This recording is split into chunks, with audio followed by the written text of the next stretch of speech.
Thank you so much, you guys, for coming. Kendra, Jackie, Jeannie, I'm so happy that you're a part of my team.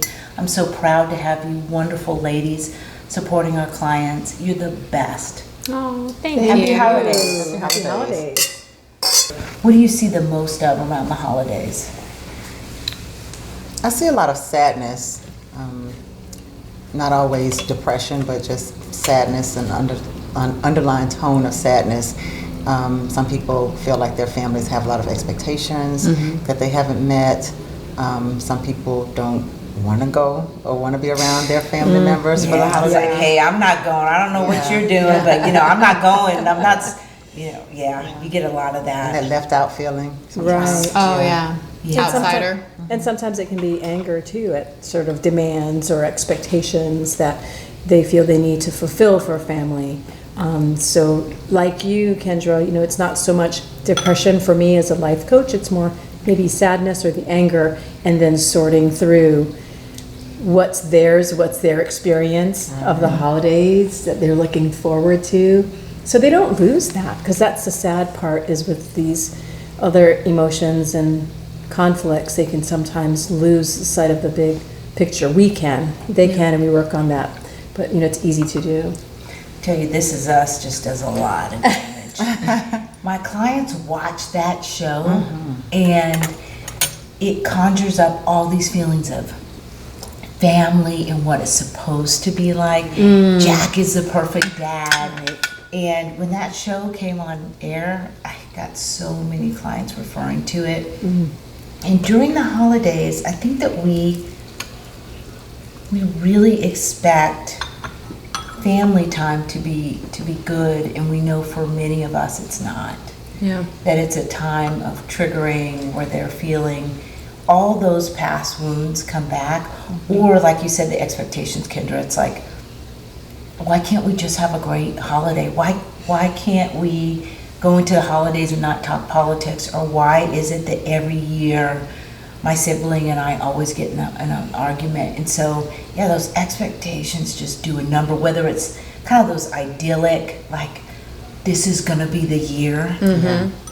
And it hasn't been that way for like 25 years. So why is this year that year? Right. Oh, but that's great. That's that optimism. Yeah. But then there's also the client who's just like, I don't want to go. I know it's going to be bad. I know it's going to be a shit show, and I don't want to do this. And yet they do it because they love their family, and they go. You feel obligated. Yeah, there's And then sometimes obligated, and sometimes clients want to, even though it's bad. Right. I think sometimes they want to be included. They just don't want the extra. They don't want the baggage. They don't want the negativity. Or they don't want the memories. Or they might have like a new job, or they lost the weight, and they want to show like see, finally I live up to your expectations, Mom, that kind of thing. But alas, it's still like something else, like, why aren't you married yet, or why don't you have kids? Well, when are you gonna get that man? Exactly. Yeah. Or get rid of that man. Or get Stop rid of bringing him that around. man. Yeah. No, you're absolutely right. It's. I mean, what do you all think are some of the biggest challenges that you see with your clients at this time? Is it the expectations, or what do you think it is? I mean, I think that it's when they go home, the mom or dad or both see themselves as a kid. So they've changed and grown, but they don't value that. There's no, appreciating for how far they've come. So there's a lot of that. Yeah, but they don't know that they're a fully autonomous adult, and they go back into the home and kind of treat them as a child. It's, for my clients, I think it's when there's been like childhood trauma, or there's been these wrongs, and everybody just pretends like, I mean, this is a really heavy duty subject, but I'll have these clients who were molested by like a relative or something, and they have to see that relative at the holidays, or they have to see the parent who didn't defend them, and it's just, and my clients, they love their parents, but they've got all this stuff churning inside, and they go back home, and it could be that they're maybe criticized for something, or they're asked like to do something that feels like, really? Are you really gonna ask me to do, you're gonna really ask me to go to Uncle Joe's house? Right. When Uncle Joe's been terrible to me and you didn't defend me? And it's just, it brings up, like, for me, that's the biggest challenge, because at those times I want to just wrap my arms around my client and say, okay, I'm coming to I'll be there Christmas, too. and you know what? I'm going to jack some folks up. Yeah. But of course I can't tell them that. I have to say, okay, what's your strategy? Yes. How are you going to deal with this when it comes up? But I'll admit, I feel very protective of my clients, that they go into these holidays feeling armed, so that they feel, and I don't mean like weapon armed, but armed with strategies to help mitigate some of that pain that's there. And I think as therapists, don't you think we're able to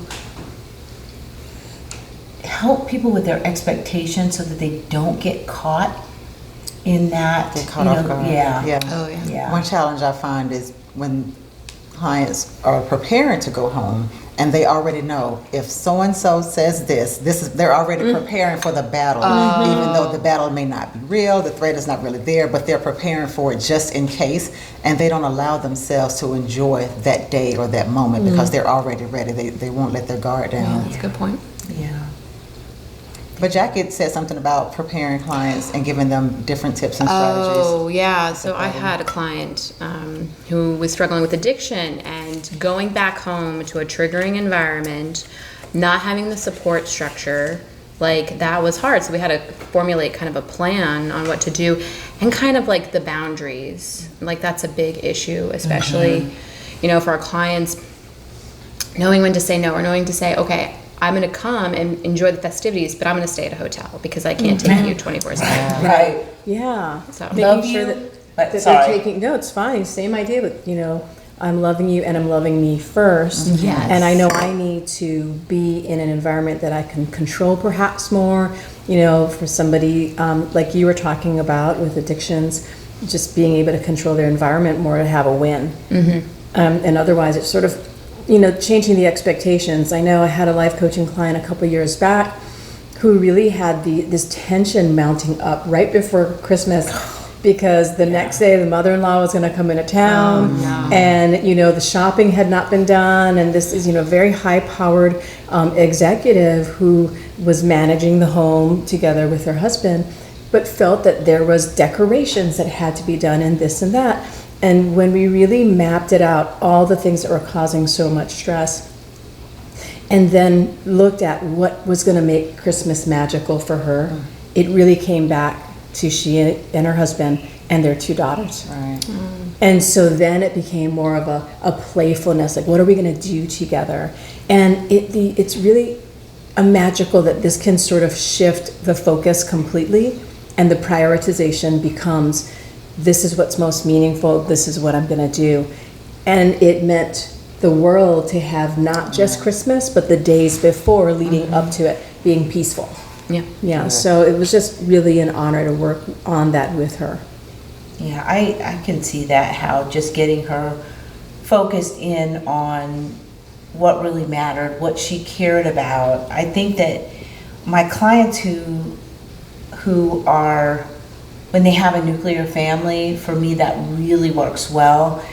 It's harder with those blended families, or if I have couples who are, one of them has kids, and they're going into the situation, and if they've got teens, oh, God bless them.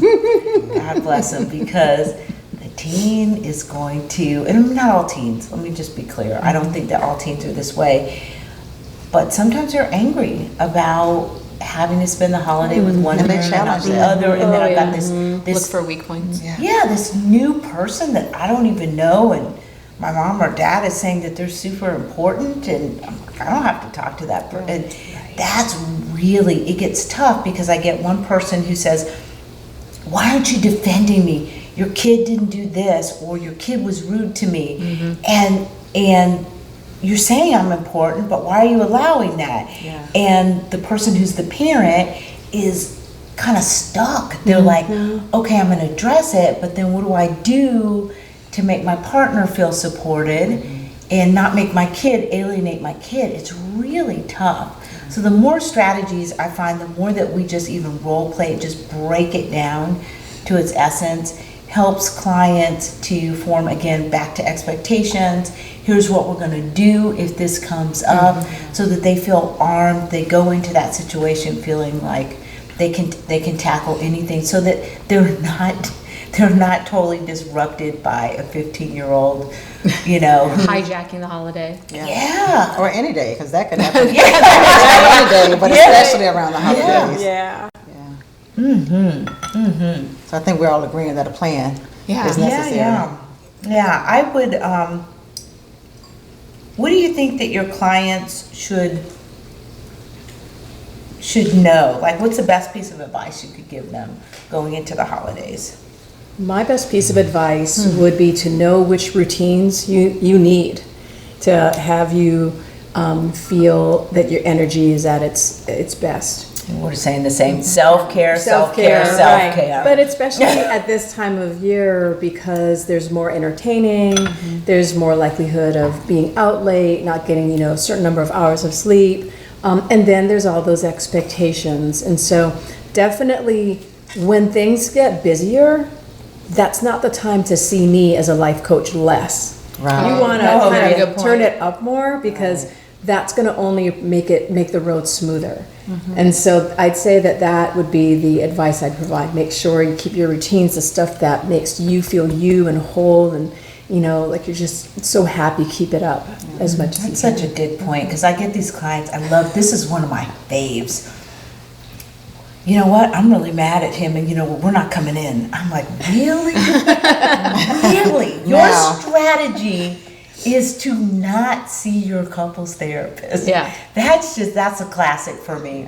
And so couples get in their cycle and they'll pull away from the thing that's helping them. So Or that happens with individuals when they're depressed around the holidays or anxious or something. They're like, I can't even go anywhere. Well, that's when you need to come in. That's when you need to connect with us online. Somewhere. absolutely. Right. If video, people may not like video, or they may not like the phone, but as you mentioned once, Chantel, if you prefer in person but can't do it, get on the phone or get on the video, because at least you can have some support. Yeah. I think it's important for people to know, to be aware of their boundaries, and to make sure others are aware of their boundaries.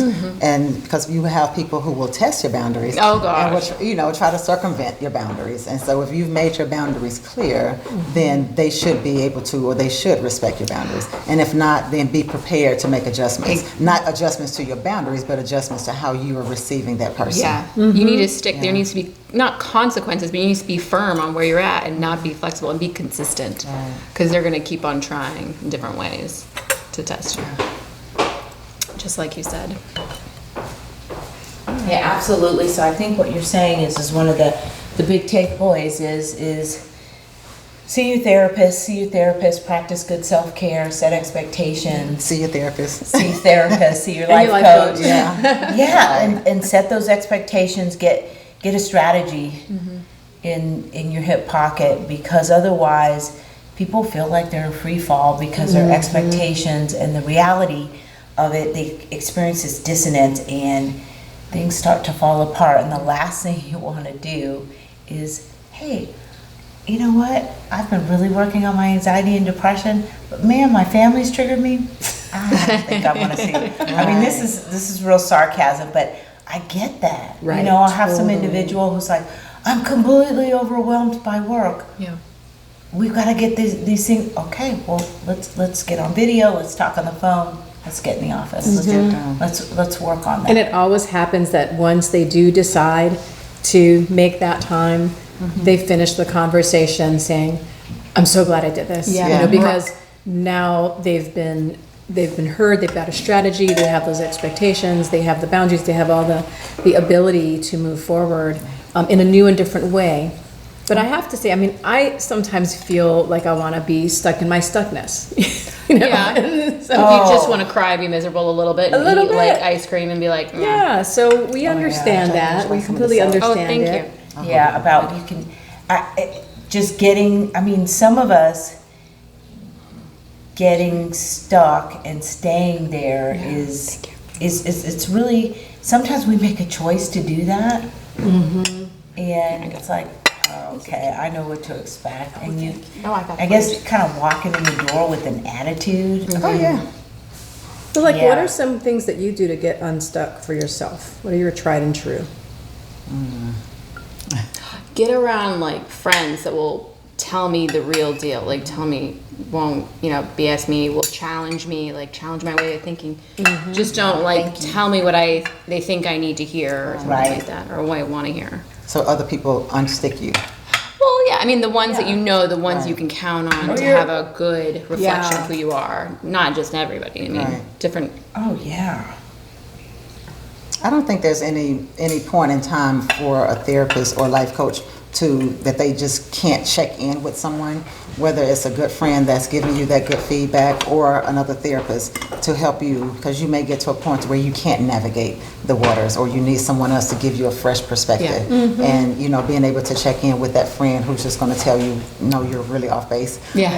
Or a colleague that you can share with, not that the colleague is your therapist, but someone that you can bounce some ideas off of. And that's why I like that we have this co-op feeling, because we can knock on each other's doors or call each other to see, am I seeing this really differently, or am I too far in? Do I need to move back and look at it from a different perspective? Yeah.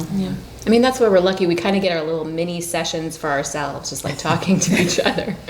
That's true. Yeah, it's true. And I learned so many things from my clients, and just being able to say, okay, how do you want this to go? If you're looking to argue with your family, well, go in guns a-blazing. I mean, we've all been there where it's like, you know what, this person's like wronged me, and you know what, damn it, this is gonna be, you plant your flag, and it's like, this is gonna be the day where I'm gonna tell this person off, and you realize that it just never works. It always is so destabilizing, because not only do you drag yourself down, and I, personally, I've been there where I have said something and it's like, okay, you know what, now everybody's like, they're quiet, and you realize, okay, insert foot in mouth, that I came in guns a-blazing, I need to, and you know what the beauty of all that is?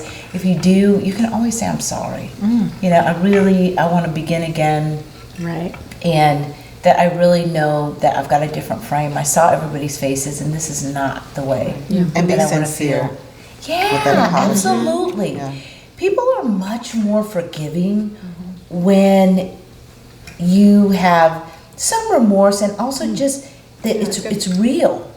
It's not BS. Like, okay, I want to begin again because this thing got. It's like, come on, Right. Or with the classic statement, I'm sorry you feel that way. It was just I know. I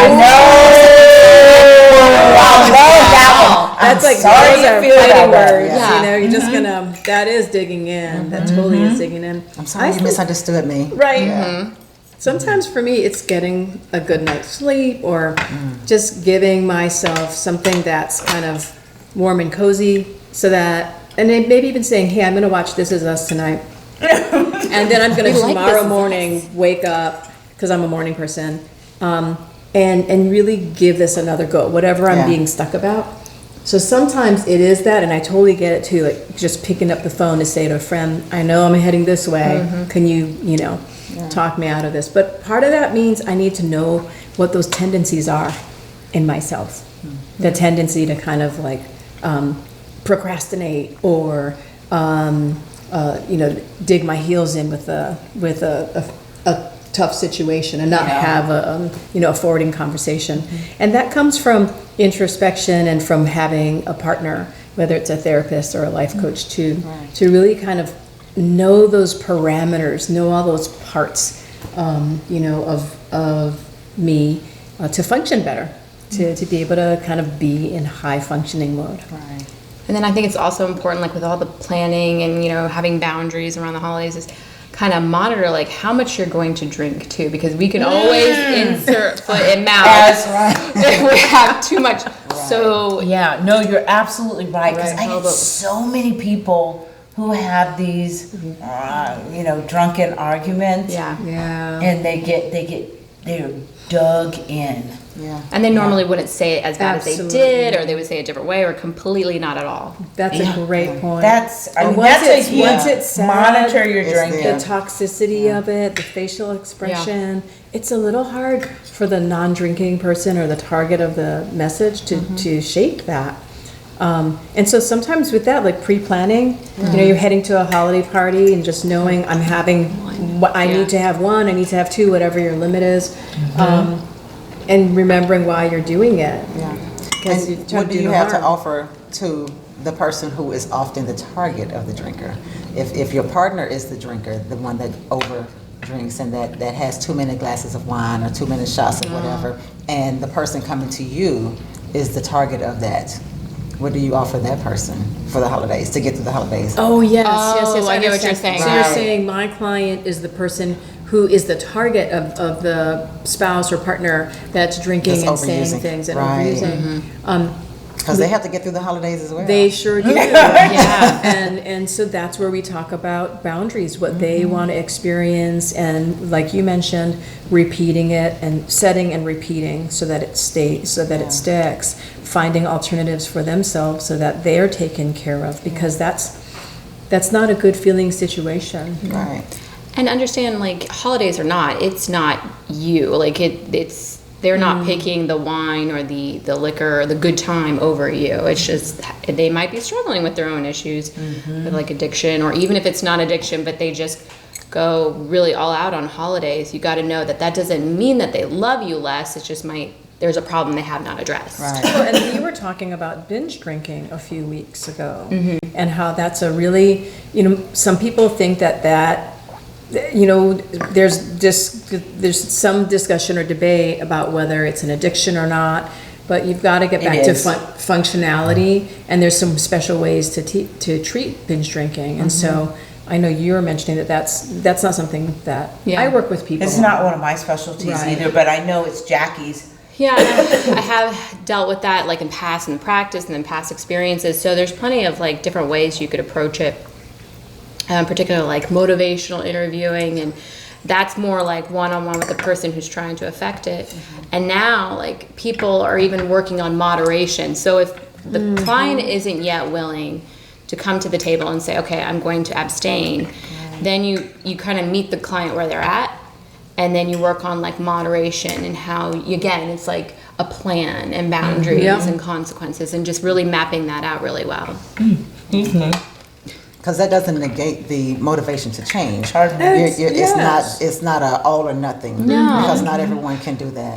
And then they might go years without addressing, because they're like, I don't want to completely give up my wine. Right. And the AA model doesn't work for everyone. It does. Oh, no. As effective as it is for most, still there's got to be other options. Yeah. No, there absolutely needs to be. It's so interesting because I think even, excuse me for talking with my mouth full, it's even enlisting the help of the host to say, hey,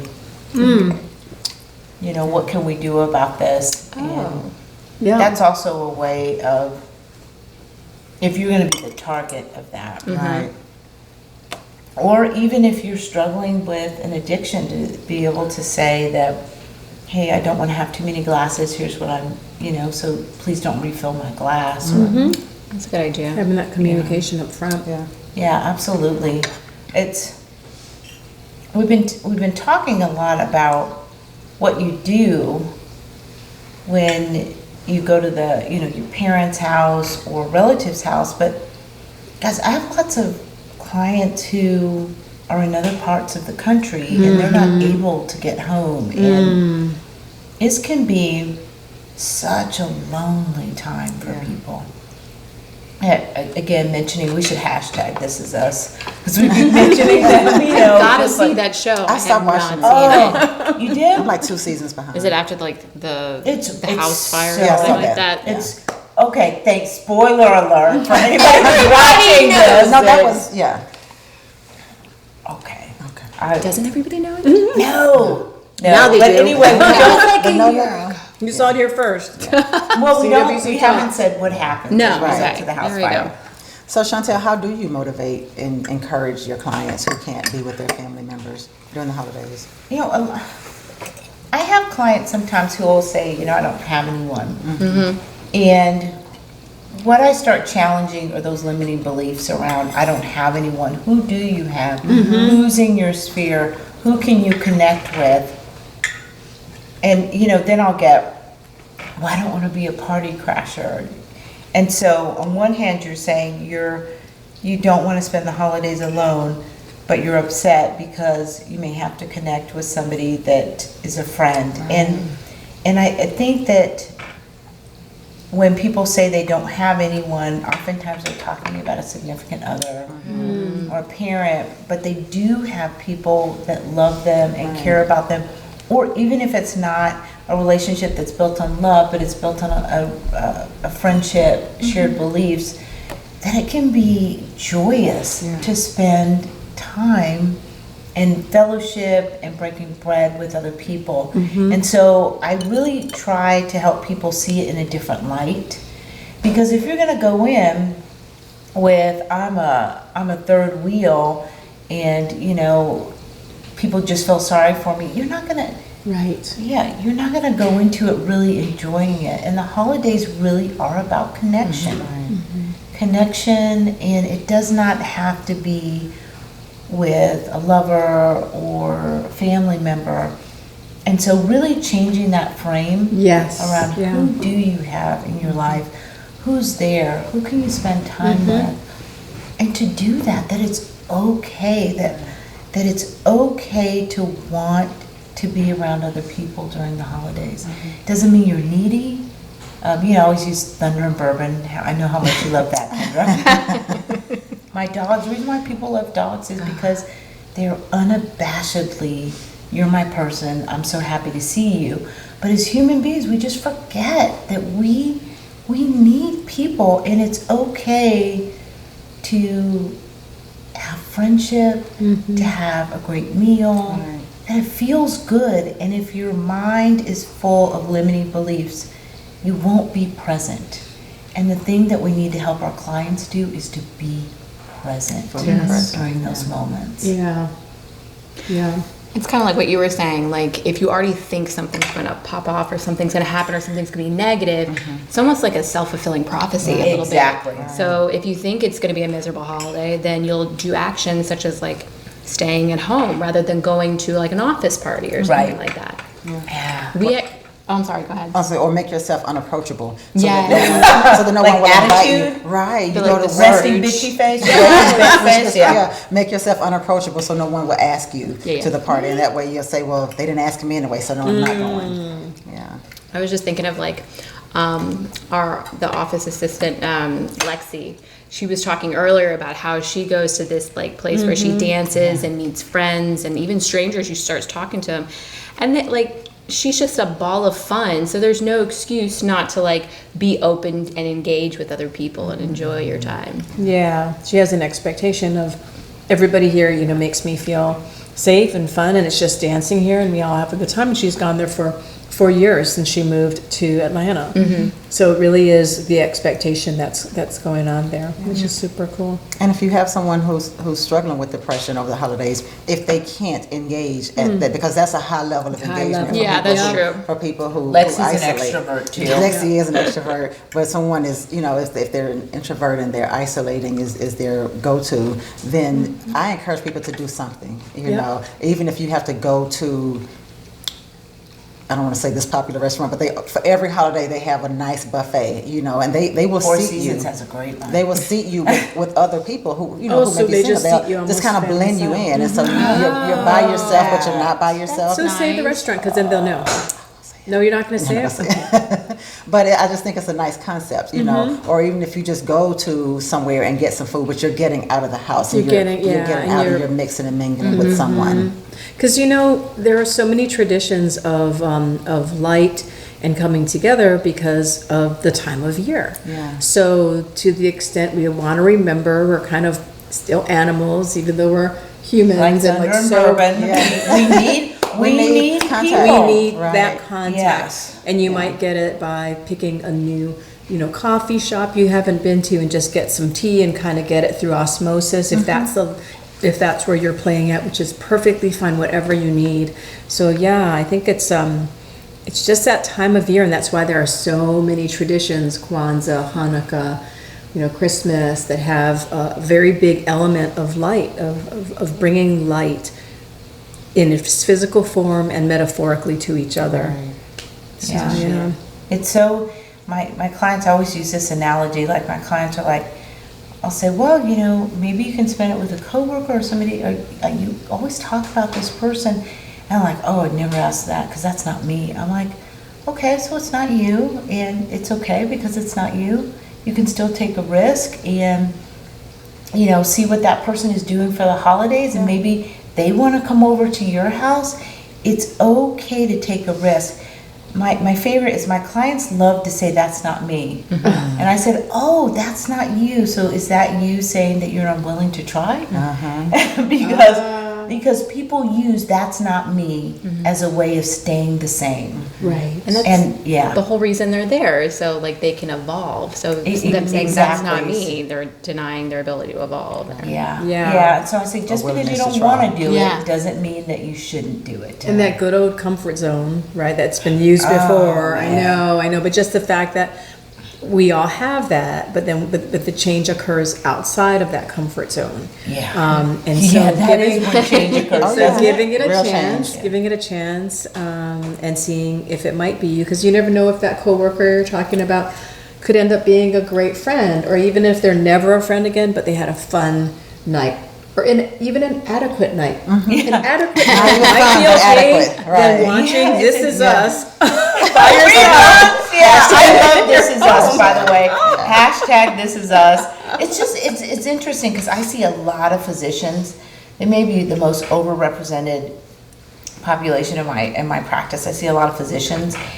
And I always use the analogy that, there are times when you ask your patients to get out of bed, and the last thing, like I had 3 C-sections, and every time they would ask me to get out of bed, and the last thing I wanted to do was to get out of bed. I didn't want to.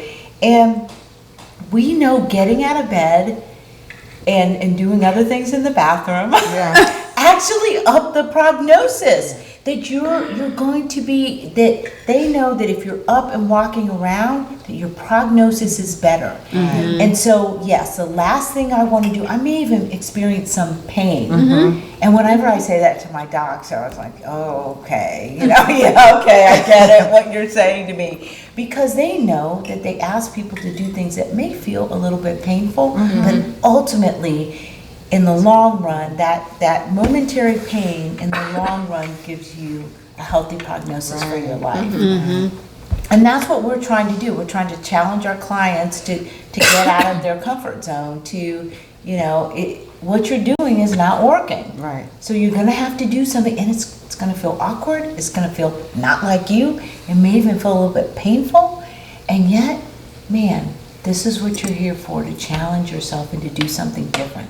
Because staying still, isolating, sitting with your anger, Or lashing out. it yeah. ain't Lashing doing out, it, right? yeah. It's not working. And when there have been those clients who actually come back from a talk like that and say, I actually did try it. Yeah. Oh yeah. And they might come back and say, I hated it, Right. but I felt great that I gave it a try. They felt liberated to not be in the same rut and doing the same thing, that they were trying something different, felt different to On them. that same circular path. 'Cause and they have a hard time getting off. They don't want to see or hear what you have to offer differently. I think it's interesting that when I'm trying to explain or maybe show my client something differently, and I'll ask, well, what do you think about that? I was asking, what do you think about that? Well, how else would you do it? Because it's not my path, it's Right. their path. Right. But a lot of them, well, some of them want you to tell, what should I do? Oh, my What gosh. should I do? And it's not that simple. So for me, I think my job is to help clarify the path and help them to develop the path, and then to kind of be along with them on that journey while they're walking on the path. Yeah. And if you tell them what to do, like, and they're not part of the conversation or part of the plan Yes, or goals, right.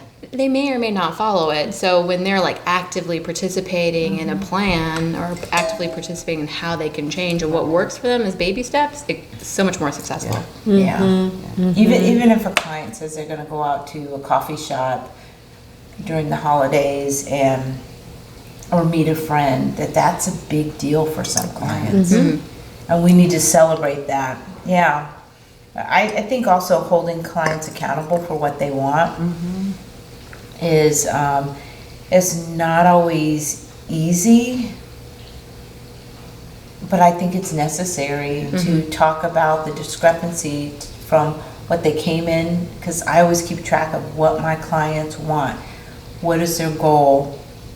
Begin with the end in mind, right? Like Stephen Covey, and like, okay, you're telling me you want this. I'm like, but I don't really want to do that. Yeah.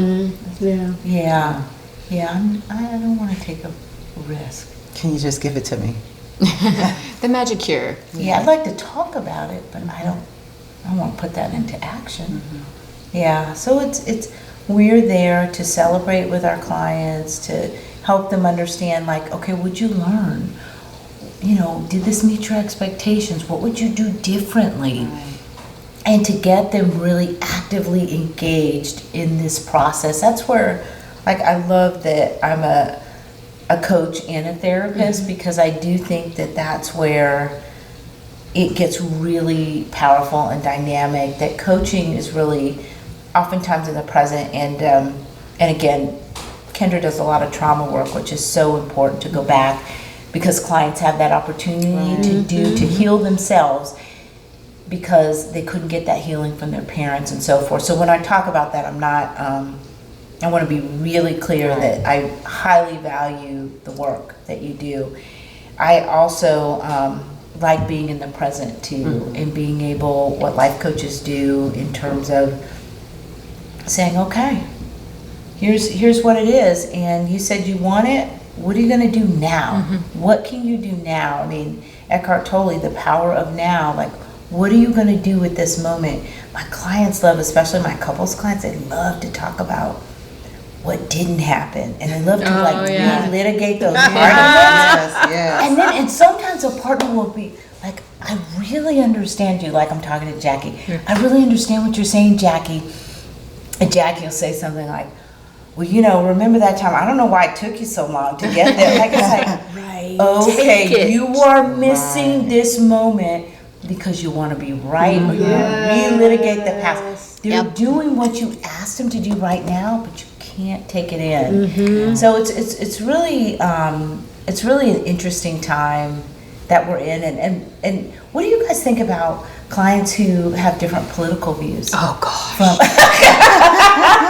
No. I have to say this. Like, I feel like I've had...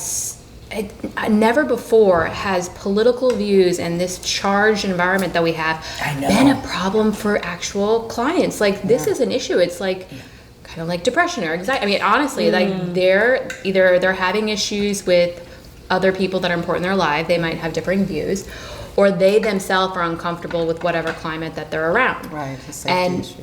Oh my gosh, I mean, even more so than that, they're just like trying to figure out where they fit in their community. And it's huge. I mean, I've never seen it like this before. I haven't either. I mean, people are just so... And now they're sort of subscribing to this belief that, oh my God, you must be a cruel person, or you must be this person who... There's a whole personality type based on political view. Well, I think what we do... We're all cognitively lazy. We use a little bit of information and then we... Stereotype. Yes. Yeah. And the thing that happens at home is that they start to know... They know the person who has that view, and they're like, well, what about this? And what about that? And they've got all this history. And I try to tell clients to avoid that, to just love their parent, their level, where they are. And for who they know them to be. Yes. Yeah. And another thing, like now with the climate the way it is, a lot of the clients are stuck in their news channel preference. Oh, yes. And they will just watch it, and it will affect how they feel, because breaking news, you have to have it a 24-hour network. So there's always going to be this huge headline like the end of the world. Right. So they take that in, and if you get a daily dose of negativity in that kind of diet, it's going to eat at you. Yeah. And division too. Yeah. It's a dose of division, that there's them and then there's us. Yes. And we're not safe from them.